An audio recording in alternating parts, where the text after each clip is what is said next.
I need to know the story, and I need to know how the ballet came about in the first place. I want to know what the original music is like. I'd like to know a bit about the production history. I need to know all of these things. So I'm coming into it with a good understanding of what's changed as well as what's the same.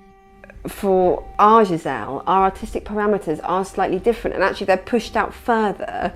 So it's almost like looking at it with new eyes, but we have to have an understanding of the classical tradition of the story. I had my first conversation with Tim, and he told me what he wanted from the Willies and the immigrant men. For the Willies, the more he spoke to Akram, the more the design actually changed. So every time we made a prototype, he asked me to take fabric out of it. There was too much volume. So the third time round, we got it right, and then we made all 24 dancers based on the third prototype. So the rendering of the design is quite specific. The fabric is disintegrating, it's rotting off the body. You can see that they have an ethereal quality to them. Once all the component bits are together, it's going to be 3 to 4 days per dress, but we have 6 people working on them. It starts with making sure you've got the right fabric.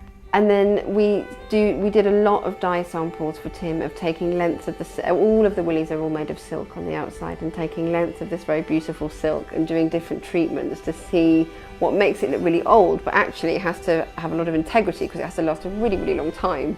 And eventually Simone in the dye shop will work on each one of them, and she works on them for hours and hours to make them look old. It really, really comes down to the dyer.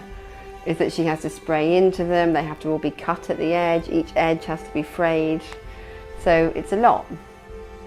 The most rewarding part of the entire costume making process is seeing the costumes on stage after months and months of hard work, and feeling that everybody, from the dancers to the choreographer to the designer, is happy with the product.